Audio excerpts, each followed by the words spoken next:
பரிசுத்த நாமத்திற்கு மகிமை உண்டாவதாக. இந்த வேளையிலும் கூட இந்த நிகழ்ச்சியை பார்த்து கொண்டிருக்கிற யாவருக்கும் இயேசு கிறிஸ்துவின் நாமத்தினாலே உங்கள் யாவரையும் நான் வாழ்த்துகிறேன்.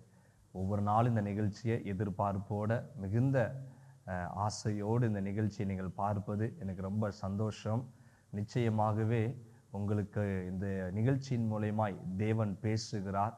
அதை விசுவாசத்தோடு நீங்கள் அதை ஏற்றுக்கொண்டு உங்கள் ஜெப வாழ்க்கையில் நீங்கள் ஜெபித்து உங்கள் வாழ்க்கையில் நீங்கள் அதை பிரயாசப்படுத்தும் பொழுது நிச்சயமாகவே அவருடைய வார்த்தை எந்த சூழ்நிலையிலும் அவர் பேசுகிற வார்த்தையை கர்த்தர் நிறைவேற்றுவார். வசனம் இப்படி சொல்லுகிறது, நான் சொன்னதை நிறைவேற்றுகிற வரைக்கும் உன்னை கைவிடுவதில்லை. ஆண்டவர் உங்களுக்கு என்ன வார்த்தையை பேசுகிறாரோ அதற்காக அந்த வார்த்தையை நிறைவேற்றுகிற வரைக்கும் உங்களை ஆண்டவர் கைவிட போவதே கிடையாது. அல்லேலூயா. அதனால விசுவாசத்தோடு இந்த நிகழ்ச்சியை பார்த்து ஆண்டவர் மகிமைப்படுத்துங்க. கர்த்தர் உங்களை ஆசீர்வதிப்பாராக. நேற்றைய தினத்துல கூட தேவனுடைய வார்த்தையை நாம் தியானித்தோம். அந்த வார்த்தையினுடைய தொடர்ச்சி தான் இன்றைக்கு நம்ம பார்க்க போகிறோம். ஐயோ, நேற்றைக்கு என்ன வார்த்தை பார்த்தோமே, எங்களுக்கு ஞாபகம் இல்லையே, மறந்து போச்சே அப்படின்னு சொல்லி நினைப்பீங்கன்னா அதுல இருக்கிற கருப்பொருளை சுருக்கமாக நான் சொல்லி இன்றைக்குள்ள வார்த்தைக்கு நாம் கடந்து செல்வோமே. நேற்று தினத்துல என்ன வார்த்தையை தியானித்தோம் என்று சொன்னால் 2 கொரிந்தியர் 5ஆம் அதிகாரம் 17வது வசனம். இப்படி இருக்க ஒருவன் கிறிஸ்துவுக்குள்ளிருந்தால் புது சிருஷ்டியாய் இருக்கிறான், பழையவைகள் ஒளிந்து போயின, எல்லாம் புதிதாயின. அப்போ இந்த வசனத்தினுடைய 2வது பகுதியை தான் நம்ம தியானிச்சோம். பழையவைகள் ஒளிந்து போயின, எல்லாம் புதிதாயின. அப்போ பழையவைகள்னா என்ன? ஆண்டவர் உலக பொருளை குறித்து பேசுறாரா? பழைய வீடு, பழைய வஸ்திரம், பழைய பொருள், இதையே ஆண்டவர் பேசுகிறார்? இல்லை. நம்முடைய ஆவி, ஆத்துமா, நம்முடைய உள்ளான ஆத்துமா எப்படி இருக்குது, நம்ம மாம்சத்தின் காரியங்கள் எப்படி இருக்கிறது. அப்போ நம்முடைய மாம்சத்தின் பழைய சுபாவங்கள் எல்லாம் நம்மளை விட்டு மாறணும், புதியதாய் மாற வேண்டும் என்று ஆண்டவர் எதிர்பார்க்கிறார் என்பது குறித்து நம்ம பார்த்தோம். அப்போ பழையவைகள்லாம் என்ன என்ன? நம்ம 1 கொரிந்தியர் 5ஆம் அதிகாரத்தில் 9வது 10வது வசனத்துல நம்ம பார்த்தோம். அநியாயக்காரர்கள், வேசி மார்க்கத்தார், விபச்சாரக்காரர், பொருளாசைக்காரர், இவர்கள் எல்லாம், இந்த காரியங்கள் எல்லாம் மாம்சத்தின் காரியங்கள். இவைகள் எல்லாம் நம்மளை விட்டு வெளியேற வேண்டும் என்று சொல்லி நேற்றைய தினத்துல நம்ம பார்த்தோம். ஆமென். சரி, அப்போ இன்றைக்குள்ள வார்த்தைக்கு நேராக நம்ம போவோமே. நேற்றைய தினம் என்ன பார்த்தோம்? எது மாம்சத்தின் கிரியைகள், இதெல்லாம் நம்ம பார்த்தோம். எது எதெல்லாம் பாவம் அப்படி என்பதை குறித்து நேற்று நம்ம தியானிச்சோம். அப்போ எதற்கு இந்த பாவத்தை எல்லாம் நம்ம விட்டு வாழ வேண்டும்? அப்படி நம்ம இந்த பாவத்தை எல்லாம் விட்டுட்டு நம்ம வாழ முடியுமா என்பது ஒரு பெரிய கேள்வியா இருக்கலாம் உங்களுக்குள்ள. ஏன்னு சொன்னா இதுல நம்ம பார்த்தோம், பொருளாசை அது ஒரு பெரிய பாவம்ன்றார். உதாசீனப்படுத்துவது அதுவும் பாவம். மற்றவங்களை உதாசீனப்படுத்துறோமா, மற்றவங்களை தாழ்வா நினைக்கிறோமா? நம்மளை விட அவன்லாம் ஒரு ஆளே கிடையாதுப்பா, அவன்கிட்டலாம் பேசுறதுக்கு, என்கிட்டலாம் அவன் பேசுறதுக்கு அவன் தகுதியே அற்றவன் அப்படின்னு சொல்லி ஒருவரை குறித்து நம்ம தாழ்வா எண்ணுவதே பாவம்மா. அப்போ ஏன் இந்த பாவத்தெல்லாம் இந்த காரியம்லாம் நமக்குள்ள இருக்கக்கூடாது? இதெல்லாம் ரொம்ப கடினமாச்சே. நம்ம எவ்வளோ வேற உதாசீனப்படுத்தி இருக்கிறோம், எவ்வளவோ அநியாயங்கள்லாம் நம்ம செய்திருக்கிறோம். ஏமாற்றுவது அநியாயம் என்று பார்த்தோம். அப்போ இதெல்லாம் நம்மளால எப்படி செய்யாம இருக்க முடியும்? இதெல்லாம் செஞ்சா அப்ப என்ன ஆகிறது? அப்ப பைபிள் நேற்று பார்த்தோம், இந்த பாவம் எல்லாம் செய்தோம்னா பரலோக ராஜ்யம் சுதந்திரிக்க முடியாது. தேவ ராஜ்யத்துல அநியாயக்காரர்கள், உதாசீனர்கள், பொருளாசைக்காரர்கள், விபச்சாரக்காரர்கள், குடி வெறியர்கள், இப்படிப்பட்டவங்கள் எல்லாம் தேவனுடைய ராஜ்யத்திற்குள் சுதந்திரிப்பதில்லை என்று சொல்லி பார்த்தோம். அப்ப எனக்கு அருமையான தேவ பிள்ளையே, நம்ம இந்த பூமியில வாழுகிற வாழ்க்கை தற்காலிகமானது, கொஞ்ச காலம்தான் இந்த வாழ்க்கை. அப்ப நமக்கு பைபிள் கற்றுக் கொடுக்கிறது, நம்முடைய நித்திய வீடு பரலோகம் என்று சொல்லப்படுகிறது. நம்முடைய நித்திய வீடு எதுதானாமா? நம்ம போய் சேர வேண்டிய இடம் எது? பரலோகம். அப்போ இது தற்காலிகமாய் நம்ம கொஞ்ச காலம், அவர்களுக்கு ஆண்டவர் எத்தனை வருடங்கள் நியமித்து வைத்திருக்கிறாரோ அத்தனை வருடங்கள் வாழக்கூடிய ஒரு சாதாரண ஒரு டெம்பரவரியான ஒரு வீடு என்றே வைத்துக் கொள்ளலாம். வசனம் என்ன சொல்லுது பார்ப்போமா? 2 கொரிந்தியர் 5ஆம் அதிகாரம் 1வது வசனம். பூமிக்குரிய கூடாரமாகிய நம்முடைய வீடு அழிந்து போனாலும் தேவனால் கட்டப்பட்ட கைவேலை அல்லாத நித்திய வீடு பரலோகத்திலே நமக்கு உண்டு என்று அறிந்திருக்கிறோம். அப்போ ஆண்டவருடைய வசனம் தெளிவாய் சொல்லுகிறது, தேவனால் கட்டப்பட்ட கைவேலை அல்லாத நித்திய வீடு பரலோகத்தில் நமக்கு உண்டு. அப்போ ஆண்டவரால் கட்டப்பட்ட, உங்களுக்காக தான் ஆண்டவர் சொல்றாரு, உங்களுக்காக பரலோகத்துல ஆண்டவர் கட்டி வைக்கப்பட்டிருக்கிற நித்திய வீடு, அதுதான் பெர்மனன்ட். நமக்கு எப்பவுமே நித்தியம்னா என்னது? முடிவில்லாதது. அந்த நித்திய வீடு ஆண்டவர் நமக்காக வச்சிருக்கிறார். அப்ப இந்த பூமி ஆண்டவர் என்ன சொல்றாரு? பூமிக்குரிய கூடாரமாகிய நம்முடைய வீடு அழிந்து போனாலும், இது மாம்சமாகிய வீட்டையும் குறிக்கும், பூமிக்குரிய வாழ்க்கையும் குறிக்கிறது. அப்ப இந்த வீடு நிலையானது அல்ல. நம்முடைய நித்திய வீடு எதுதான்? பரலோக ராஜ்யம். ஆமென். அப்ப அந்த நித்திய வீட்டுக்கு நம்ம பிரயாசப்படணுமா, இல்ல இந்த கொஞ்ச காலம் வாழக்கூடிய இந்த வீட்டுக்கு பிரயாசப்படணுமா? ஒரு உதாரணத்தை சொன்னா உங்களுக்கு இன்னும் ரொம்ப நன்மையா இருக்கும். நீங்க வாடகை வீட்டுக்குள்ள இருக்கிறீங்கன்னு வைத்துக் கொள்ளுங்க. நீங்க வாடகை வீட்டுல வாழ்ந்து கொண்டு இருக்கிறீங்க. அப்ப அந்த வீட்டுல ஒரு பைப் ஒன்று உடைஞ்சு போச்சு. அது ஒரு 50 ரூபாய் 100 ரூபாய் செலவு அளித்து அந்த பைப்பை நீங்க சரி பண்ணிடுவீங்க உங்க பணத்தை கொடுத்து. ஒரு லைட் ஒன்று உடைந்து போனது. அப்ப அந்த லைட்டுக்கு ஒரு 100 ரூபாய் செலவழித்து அந்த லைட்டை போட்டுருவீங்க. இப்போ ஒரு பக்கம் செவுரே உடைஞ்சு போச்சு, ஒரு பக்கம் சுவர் உடைந்து போனது. இதை நீங்க பணம் கொடுத்து சரி பண்ணுவீங்களா? ஹவுஸ் ஓனருக்கு தகவல் சொல்லி, ஐயா இப்படி சுவர் உடைந்து போனது, அதை நீங்க சரி பண்ணி கொடுங்க அப்படின்னு சொல்லி நீங்க அதற்காக பிரயாசப்பட மாட்டீங்க. நீங்க அந்த வீட்டுக்காக என்ன பண்ண மாட்டீங்க? ஒரு கதவு உடைஞ்சு போச்சு, ஒரு பெரிய வேலை, டைல்ஸ் ஒன்று உடைந்து போனது. அப்போ நீங்க அதை தகவல் அந்த வீட்டுக்கு ஓனருக்கு தெரியப்படுத்துவீங்க. காரணம், இது உங்க வீடு இல்லை, இது உங்க சொந்த வீடு இல்லை. இதே நம்ம சொந்த வீட்டுக்குள்ள இருந்தோம்னா ஒவ்வொரு பொருளையும் பார்த்து பார்த்து செய்வோம். என்ன உடைஞ்சாலும் நம்ம உடனே செய்வோம். வாடகை வீட்டுல சின்ன சின்ன வேலையை தான் செஞ்சுட்டு பெரிய வேலைகளை நம்ம செய்வது கிடையாது. அப்ப எனக்கு அருமையான தேவ பிள்ளையே, இந்த பூமி ஒரு வாடகை வீடு. இந்த பூமி நமக்கு நிலையானது அல்ல, கொஞ்ச காலம் வாழ்ந்துட்டு போகிற குறுகிய கால வீடு. அப்ப இந்த வீட்டுக்குள்ள ஏன் நம்ம இவ்வளவு பிரயாசப்படணும்? இந்த வீட்டுக்குள்ள வாழுகிறதற்கு ஏன் இவ்வளவு பிரயாசப்படணும்? ஆண்டவர் தெளிவாய் சொல்லிட்டாரு, என் கைகளினால் நான் உங்களுக்கு கட்டப்பட்ட நித்திய வீடு, கைகளினால் கட்டப்படாத தேவனால் கட்டப்பட்ட நித்திய வீடு பரலோகம்னு சொல்றார். அப்ப நம்ம கவனம் உள்ள பரலோகத்துக்கு நேரம் இருக்கணுமா, இந்த பூமிக்குரியவதாகவே இருக்கணுமா? எனக்கு இந்த பூமிக்குரிய வாழ்க்கையில நன்மை கிடைக்கலையே, எனக்கு ஆசீர்வாதம் கிடைக்கலையேன்னு சொல்லி ரொம்ப சோர்ந்து போகிறோம். பலத்தின் மிகுதியினால 80 வருஷம் தான் வாழுவோம். அல்லேலூயா. நம்ம பலத்தின் மிகுதினால எத்தனை வருஷம் வாழுவோம் இந்த பூமியில? 80 வருடம் சொல்லுது. மிஞ்சி போனா கொஞ்சம் கொஞ்சம், அவ்வளவுதான். அதுக்கப்புறம் போகும்போது எதையும் கொண்டு போறது கிடையாது. அப்ப பரலோகம் தானே. அப்ப அதனாலதான் வசனம் தெளிவாய் சொல்லுகிறது.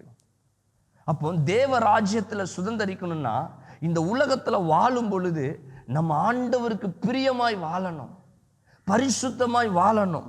நம்ம மாம்சத்தை கரைப்படுத்த கூடாது என்று வேதம் சொல்லுகிறது. அல்லேலூயா. அப்ப இன்னைக்கு நம்ம தியானிச்சோமே, அந்த அநியாயம், அந்த பொருளாசை, மாம்ச இச்சைகள், அப்போ இவைகள் எல்லாம் நமக்குள்ள இருந்துச்சுன்னா நம்ம பரலோக ராஜ்யம் போவது கடினம். அப்போ இன்றைக்கு இந்த பாவத்தை எல்லாம் நம்ம என்ன பண்ணியிருக்கிறோம்? நீங்க ஆண்டவருடைய பிள்ளைங்க தானே, ஏசப்பாவை தேடுகிறீங்கல்ல. அப்ப நமக்குள்ள கோபம் வருது, நமக்குள்ள பொறாமை இருக்குது, நமக்குள்ள இச்சையான எண்ணங்கள் இருக்குது, நமக்குள்ள பொருளாசை இருக்குது, நமக்குள்ள குறை சொல்லுகிற ஆவி இருக்குது, நமக்குள்ள விட்டு கொடுக்காத சுபாவம் இருக்குது, நமக்குள்ள போட்டி இருக்குது. நீயா நானா, யார் பெரியவர்கள் யார் தாழ்ந்தவர்கள் என்று சொல்லக்கூடிய இப்படிப்பட்ட எண்ணமெல்லாம் இருக்குது. அப்ப இவையெல்லாம் நமக்குள்ள வச்சுக்கிட்டு எப்படி போக முடியும் பரலோக ராஜ்யத்திற்கு? அப்ப ஆண்டவருடைய பிள்ளைங்க இதெல்லாம் நம்ம என்ன பண்றோம்? ஆண்டவர் என்ன பண்ணணும்னு சொல்லியிருக்கிறார், அதை பார்ப்போமா? முதலாவது கொலோசியர் 3ஆம் அதிகாரம் 5வது வசனத்தை வாசிக்கிறேன். ஆகையால் விபச்சாரம், அசுத்தம், மோகம், துர் இச்சை, விக்கிர ஆராதனையான பொருளாசை ஆகிய இவைகளை பூமியில் உண்டு பண்ணுகிற உங்கள் அவயங்களை அழித்து போடுங்கள். எவ்வளவு பயங்கரமா இருக்கு இந்த வார்த்தையை பாருங்க. அந்த கடைசி அந்த காரியங்கள் பாருங்க. ஆகிய இவைகளை, இப்ப சொல்லப்பட்டிருக்கிற எல்லா பாவங்களையும், என்ன அந்த பாவங்கள் இவைகளை எல்லாம் உண்டு பண்ணுகிற உங்கள் அவயங்களை அழித்து போடுங்கள். அப்ப ஆண்டவர் சொல்றாரு, இப்படிப்பட்ட எண்ணத்தை உருவாக்குற காரியத்தை நீ அழிச்சு போட்டுரு. ஆனா நம்ம என்ன பண்றோம்? அடக்கி வைத்துக் கொள்ளுகிறோம். நல்லா புரிந்து கொள்ளும். அழித்து போடுங்கள் என்பதற்கும் அடக்கி வைக்கப்படுகிறது என்பதற்கும் வித்தியாசம். அடக்கி வைக்கிறோம். நம்ம கோபத்தை என்ன பண்ணுகிறோம்? அடக்கி வச்சுக்கிடுதோம். நமக்குள்ள வரக்கூடிய இச்சையை என்ன பண்றோம்? அடக்கி வைத்துக் கொள்ளுகிறோம். நமக்குள்ள வரக்கூடிய ஆசைகளை என்ன பண்றோம்? அடக்கி வைத்துக் கொள்ளுகிறோம். ஆனா பைபிள் சொல்லுது, உன் பாவத்தை நீ அடக்கி கொள்ளாத, அழித்து போடுங்கள். அல்லேலூயா. வசனம் எவ்வளவு பயங்கரமா இருக்குது. ஆனா நம்ம என்ன பண்றோம்? நம்மளுடைய ஆசைகளை எல்லாம் அடக்கி வச்சுக்கிட்டோம். கோபம் வருது. இன்னைக்கு ஆண்டவருடைய பிள்ளைங்க பைபிளை தூக்கிட்டு சர்ச்சுக்கு போறோம். மற்றவர்கள் யாராவது நம்மளை ஏதாவது சொன்னா உடனே நம்ம அந்த கோபத்தை அடக்கி வைத்துக் கொள்ளுகிறோம். நம்ம போறோம் ஒரு இடத்துல, ஒரு இச்சையான காரியங்கள் வருது, அதை பார்த்தோன்னே அடக்கி கொள்றோம். வேண்டாம். கோபம் வருது, அடக்கி கொள்றோம். சில ஆசைகள் வருது, அடக்கி கொள்றோம். ஆனா ஒரு கட்டம் அது தாண்டும் பொழுது கோபப்படுத்தி பார்க்கறாங்க. நம்மளும் பொறுமையா பொறுத்து போறோம்.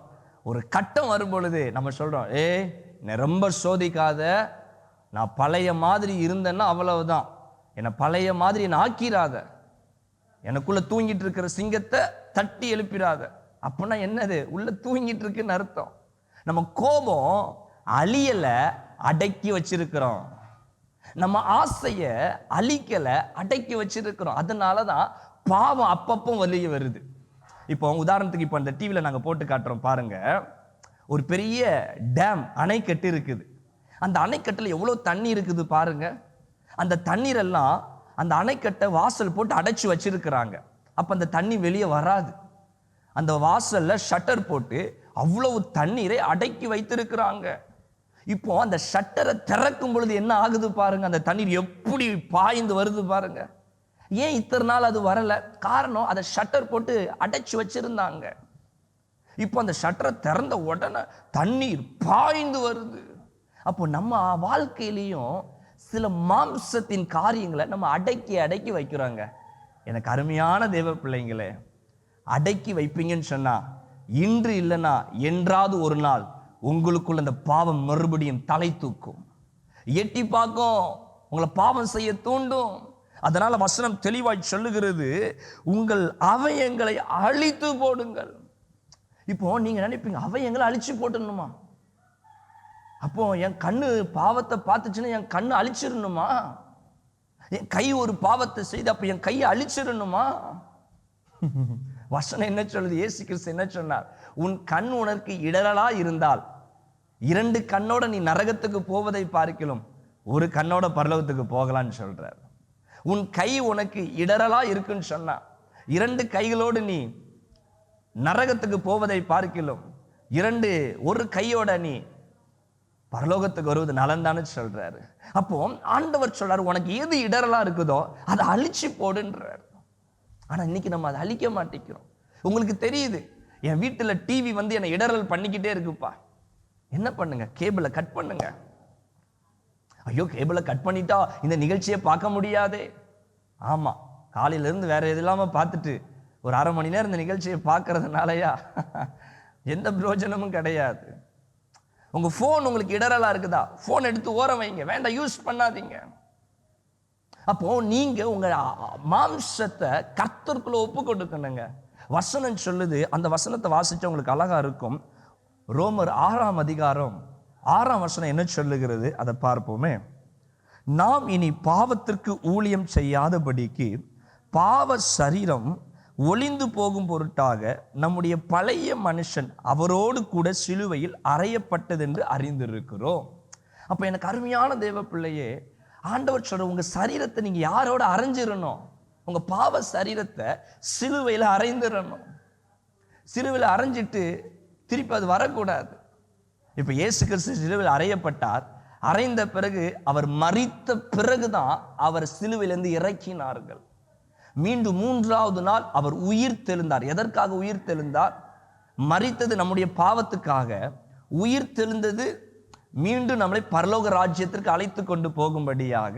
அப்போ நம்மளுடைய சரீரம் பாவத்துக்கு என்ன பண்ணப்படணும்? சிலுவையில் அறையணுங்க.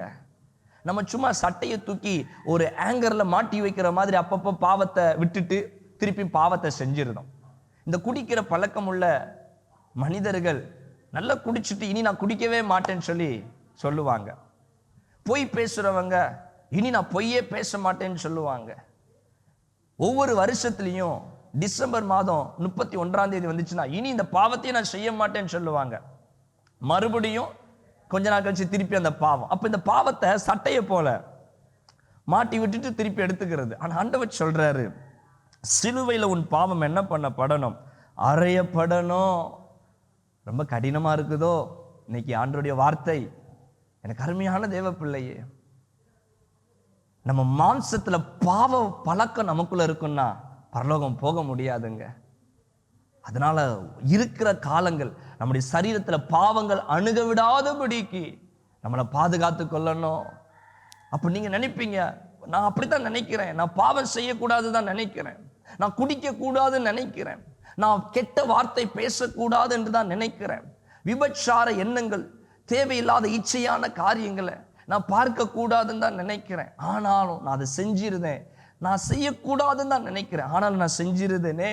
எனக்கு அருமையான தேவ பிள்ளைகளே, வசனம் என்ன சொல்லுகிறது? நீங்க சொன்னது கரெக்டு தான், நீங்க நினைக்கிறது கரெக்டு தான். நான் அந்த வசனத்தை வாசித்தா உங்களுக்கு அழகா இருக்கும். கலாத்தியர் 6ஆம் அதிகாரம் 17ஆம் வசனம் என்ன சொல்லுகிறது? மாம்சமும் ஆவிக்கு விரோதமாகவும் ஆவி மாம்சத்துக்கு விரோதமாகவும் இச்சிக்கிறது. அப்போ மாம்சம் ஆவி இது ஒண்ணுமே அதுக்கு விரோதமா ஆசைப்படுது. மாம்சத்துக்கு பிடிக்கிறது ஆவிக்கு பிடிக்க மாட்டேங்குது, ஆவிக்கு பிடிக்கிறது மாம்சத்துக்கு பிடிக்க மாட்டேங்குது. மாம்சம்னா நம்ம உலக வாழ்க்கை, ஆவினா பரிசுத்த ஆவியானவர், தேவனுடைய காரியங்கள். அப்போ நம்ம பொய் பேசணும் நமக்கு தோணுது, ஆனா ஆவியானவர் சொல்றாரு பொய் பேசாத. படம் பார்க்கணும்னு தோணுது, மாம்சம் சொல்லுது ஓ இந்திய தொலைக்காட்சியில் முதல் முறையாக புதிய படம் அப்படின்னு சொன்ன உடனே மாம்சம் அப்படி ஆசைப்படுது, எப்படியாகிலும் பார்த்துடணும்னு சொல்லிட்டு. ஆனா ஆவியானவர் சொல்லாரு, அந்த 2 மணி நேரம் படம் பார்த்து வீணா உன் வாழ்க்கையை ஏன் கரைப்படுத்துவானே. அப்போ போராடுது, படம் பார்க்கலாமா வேண்டாமா. செல்போன்ல பார்த்துட்டு இருக்கிறீங்க, திடீர்னு பார்த்தா உங்களுக்கு பிடிச்ச படம் வந்துருது, பார்க்கலாமா வேண்டாமா, பார்க்கலாமா வேண்டாமா.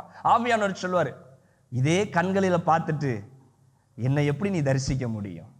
அந்த உலக பிரகாரமான வார்த்தைகளை காதால கேட்டுட்டு ஏன் சத்தத்தை உன்னால எப்படி கேட்க முடியும்? அப்ப மாம்சம் ஆவியும் எப்பவுமே ஒண்ணுக்கு ஒண்ணு என்ன பண்ணுது? விரோதமாய் நினைக்கிறது. அப்ப அதற்கு கீழே வசனம் சொல்லுகிறது, மறுபடியும் பாருங்க, நீங்கள் செய்ய வேண்டும் என்றிருக்கிறவைகளை செய்யாதபடிக்கு இவைகள் ஒன்றுக்கொன்று விரோதமாயிருக்கிறது. அப்போ ஆவியானவருக்குள்ள நீங்க இனி பொய்யே பேசக்கூடாதுப்பா, இனி கெட்ட வார்த்தையே பேசக்கூடாதுப்பா அப்படி நீங்க நினைச்சிட்டீங்க, அப்பதான் சண்டை வரும், அப்பதான் பிரச்சனை வரும். உடனே 4 கெட்ட வார்த்தையை போட்டு என்ன பண்ணிடுறது? பேசிடுறது. கோபப்படக்கூடாதுன்னு நினைப்போம், கோபப்படுற மாதிரியே எல்லாம் நடக்கும். உடனே போட்டு டாம் டூம் அப்படின்னு போட்டு சண்டையை போட்டு கோபப்பட்டு மனசுல இருக்கிற சமாதானத்தெல்லாம் கெடுத்துடுறது. அப்போ மாம்சம் ஆவியும் ஒண்ணுக்கு ஒன்று யுத்ததான் செய்யும். அப்போ என்னதான் செய்யறது? நாங்க மாம்சமும் ஆவியும் எங்களுக்கு போட்டு இப்படி கஷ்டப்படுத்தினா நாங்க என்ன செய்யறது? அப்போ ஆண்டவர் அதற்கும் பைபிள்ல வசனத்தை கொடுத்திருக்கிறார். சரிங்களா? எனக்கு அருமையான தேவ பிள்ளைங்களே, இந்த செய்தி நாளை தினத்திலையும் தொடரும் என்ன, அதனால இதை தொடர்ந்து நீங்க பாருங்க, விட்டுறாதீங்க. இன்னைக்கு ஒரு பகுதியை மட்டும்தான் நம்ம தியானிக்கிறோம், இதனுடைய முடிவு நாளை தினத்துல இருக்கும். சரிங்களா? சரி, மறுபடியும் செய்திக்குள்ள வருவோம். அப்போ நாங்க எப்படிதான் மாம்சத்தை ஜெயிக்கிறது? எப்படி நான் கெட்ட வார்த்தை பேசாம இருக்கிறது? எப்படி நான் சினிமா படம் பார்க்காம இருக்கிறது? எப்படி இச்சையான எண்ணங்கள் என் மனதுக்குள் வராமல் இருப்பது? நான் என்ன செய்யறது? வசனம் சொல்லுகிறது, எடுங்க பாருங்க. யாக்கோபு 4ஆம் அதிகாரம், யாக்கோபு 4ஆம் அதிகாரத்தை எடுத்துக்கொள்ளுங்க. அதுல 7ஆம் வசனம் என்ன சொல்லுகிறது? ஆகையால் தேவனுக்கு கீழ்ப்படிந்திருங்கள், பிசாசுக்கு எதிர்த்து நில்லுங்கள், அப்பொழுது அவன் உங்களை விட்டு ஓடி போவான். எவ்வளவு அழகா இருக்கு வார்த்தை, பார்த்தீங்களா? ஆண்டவர் சொல்றாரு, உன் மாம்சத்தின் கிரியை அழியணும்னா நீ ஆண்டவருக்கு கீழ்ப்படி, முதலாவது. இரண்டாவது, பிசாசுக்கு எதிர்த்து நில்லு. அப்பொழுது அவன் உங்களை விட்டு அவன் ஓடி போவான். நீங்க பிசாசை எதிர்த்து நிக்கணுங்க. அவனை எதிர்த்து நிக்கணும்னா கொஞ்சம் கடினம் தான், ஆனா வேற வழி இல்லை. அவன் கூட நீங்க எதிர்த்து நிக்கணும். உதாரணத்துக்கு, மதுபானம் குடிக்கிற ஒரு பழக்கமுடைய ஒரு மனிதன் இருக்கிறார். அவன் நண்பன் ஒருவன் கூப்பிடுதான், ஏய் இன்னைக்கு வா, நீ பணம் செலவழிக்க வேண்டாம், உனக்கு நானே வாங்கி தரேன், இன்னைக்கு நம்ம ஒரு என்ஜாய்மெண்ட் பண்ணுவோம் அப்படின்னு கூப்பிடுறான். நீங்க என்ன பண்ணக்கூடாது? போயிடக்கூடாது. வேண்டாம் வேண்டாம், உங்க உள்ளத்துக்குள்ள நீங்க தர்க்கம் பண்ணணும். நான் குடிக்க போக மாட்டேன், ஆவியானவரே எனக்கு உதவி செய்யுங்கன்னு சொல்லி அந்த கிரியைகளுக்கு உங்க மனசுக்குள்ள யுத்தம் பண்ணணும், எதிர்த்து நிக்கணும். பிசாசு மறுபடியும் உங்களை சோதிக்க கொண்டு வரதான் செய்வான். எந்த பாவம் செய்யறதா இருந்தாலும், சண்டை போடுவதா இருந்தாலும், எந்த பாவம், தேவனுக்கு பிரியமில்லாத காரியங்கள். அப்ப ஆண்டவர் சொல்றாரு, இவ்வளவு நேரம் பேசின பிரசங்கத்துக்கு நீங்க கீழ்ப்படியுங்க. அந்த கீழ்ப்படியும் பொழுது ஆண்டவர் உங்களுக்கு கிருபையாய் உதவி செய்வார். அந்த பலத்தை வைத்துக்கொண்டு பிசாசோட எதிர்த்து நின்னோன்னு சொன்னா அவன் உங்களை விட்டு ஓடி போவான். இன்னொரு வசனமும் சொல்லுகிறது, எபேசியர் 4:27, பிசாசுக்கு இடம் கொடாதிருங்கள். என்ன பண்றாரு ஆண்டவர்? சொல்றாரு, பிசாசுக்கு நீ இடம் கொடுக்காதன்றார். இடம் கொடுக்க போய் தானே நம்ம கிட்ட வரான் பிசாசு. ஆமென். சர்ப்பம் ஏவாளோட பேசிச்சு. ஏவாளோட பேசுனது ஏவாள் கேட்டாங்க. கேட்டுட்டு இந்த பழத்தை சாப்பிட அப்படின்னு சொல்ல போய் கொஞ்ச நேரம் அந்த பிசாசோட டைம் ஸ்பெண்ட் பண்ண போய் தானே பாவத்துக்குள்ள போனாங்க. இடம் கொடுத்துட்டாங்க. ஏவாள் என்ன பண்ணிட்டாங்க? பிசாசு எனக்குள்ள வருவதற்கு, அவன் பேசுவதற்கு இடம் கொடுத்துட்டாங்க. ஆதாமும் ஏவாளும் ஒன்றா இருந்தாங்க. ஆதாமை விட்டுட்டு ஏவாள் தனித்து வரும் பொழுது பிசாசு அதை சந்தர்ப்பத்தை பயன்படுத்தி உள்ள நுழைஞ்சிட்டான். அப்போ நீங்க இடம் கொடுத்தீங்கன்னா தான் பிசாசு உங்ககிட்ட என்ன பண்ணுவான்? அவனுடைய தந்திரத்தை அவன் செய்வான். நீங்க பிசாசுக்கு இடம் கொடுக்காம இருங்க. ஆமென். சரி, நமக்கு நேரம் முடிந்தபடியினால மீண்டும் இந்த செய்தியை நாளை தினத்துல நம்ம என்ன பண்ண போறோம்? தியானிக்க போகிறோம். அல்லேலூயா. அப்ப எனக்கு அருமையான தேவ பிள்ளைங்களே, நம்ம மாம்சத்தின் அவயங்கள், மாம்சத்தினுடைய பாவங்களோடு நம்ம இருப்போம்னு சொன்னா தேவ ராஜ்யத்துக்கு நம்ம என்ன பண்ண முடியாது? சுதந்திரிக்கவே முடியாது. அப்ப நம்ம என்ன செய்யணும்னா, நம்ம பாவ சரீரத்தை எல்லாம் ஆண்டவருடைய சமூகத்துல ஒப்பு கொடுத்து அந்த பாவத்தெல்லாம் சிலுவையில் அறையணும். என் பாவத்தெல்லாம் மன்னிச்சிருங்கப்பா, இனி அந்த பாவத்தை செய்ய மாட்டேன். அது கஷ்டமா தான் இருக்கும் உங்களுக்கு. ஆனா திருப்பி அது உங்களோட போராடும். மாம்சம் ஆவியும் போராடும். நீங்க அதற்கு என்ன செய்ய வேண்டும் என்று சொன்னால், எதிர்த்து நின்னுதான் ஆகணும். பிசாசு கூட எதிர்த்து நிக்கணும். சரி, அப்ப இதை இன்னைக்கு நம்ம தியானிச்சோம். நாளை தினத்துல பிசாசு கிட்ட எப்படி எதிர்த்து நிக்கிறது, பிசாசு கிட்ட எப்படி எதிர்த்து நிக்கிறது அப்படின்றத நாளை தினத்துல நம்ம பார்த்து இந்த ஆவிக்குரிய வாழ்க்கையில ஒரு பெரிய ஜெயம் எடுப்பது எப்படி என்பதை நாளை தினத்துல நம்ம பார்த்து முடிப்போம். கண்களை மூடி நம்ம ஜெபிப்போமே. கண்களை மூடி நம்ம ஜெபிப்போம். இருக்கிற இடத்துல ஆண்டவரை நோக்கி பார்த்து, மகா இரக்கமுள்ள எங்கள் பிதாவே, இந்த வேளையில எங்களை தாழ்த்துகிறோம் என்று சொல்லுங்க. எங்களை தாழ்த்துகிறோம். நான் பரிசுத்தமா வாழ ஆசைப்படுறேன்ப்பா, ஆனா என்னால முடியல. என் வாயினால் நான் பாவம் செய்யக்கூடாது என்று எண்ணுகிறேன். என் கண்களினால் பாவம் செய்யக்கூடாது என்று எண்ணுகிறேன். என் சிந்தனையினால், என் இருதயத்தினால் பாவம் செய்யக்கூடாது என்று எண்ணுகிறேன். ஆனாலும் நான் பாவம் செய்து விடுகிறேன்ப்பா, எனக்கு உதவி செய்யுங்கப்பான்னு சொல்லி ஆண்டவர்கிட்ட இரக்கம் கேட்டு ஜெபம் பண்ணுங்க. கிருபையை கேட்டு ஜெபம் பண்ணுங்க. இப்பொழுதே கர்த்தர் உங்க உண்மையான இருதயத்தை பார்த்து, உண்மையான ஜெபத்தை பார்த்து, பிசாசோட எதிர்த்து நிற்கிற பலனை, மாம்சத்தை அழித்து ஆவில ஜெயம் எடுக்கிற பலனை கர்த்தர் இப்பொழுதே உங்களுக்கு அவர் தந்து கொண்டிருக்கிறார். ஆண்டவரை யாரெல்லாம் தாகத்தோடு இப்ப ஜெபிக்கிறாங்களோ, ஒவ்வொரு பிள்ளைகளுடைய மாம்சத்துல இவர்களுக்கு நீ ஜெயத்தை கொடுக்க போவதற்காய் ஸ்தோத்திரம்ப்பா.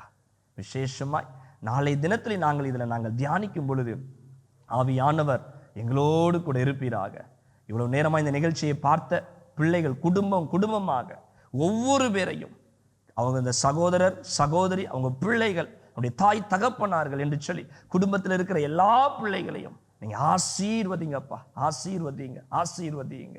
இயேசு கிறிஸ்துவின் நாமத்தில் ஜெபிக்கிறோம் எங்கள் ஜீவனுள்ள நல்ல பிதாவே, ஆமென். எனக்கு அருமையான தேவ பிள்ளைங்களே, எனக்கு ஆண்டவர் உங்களோட அவர் இடைப்பட்டு இருக்கிறார். ஜெப சிந்தனையோட இந்த நாளில நீங்க உங்க வேலைகளை செய்யுங்க.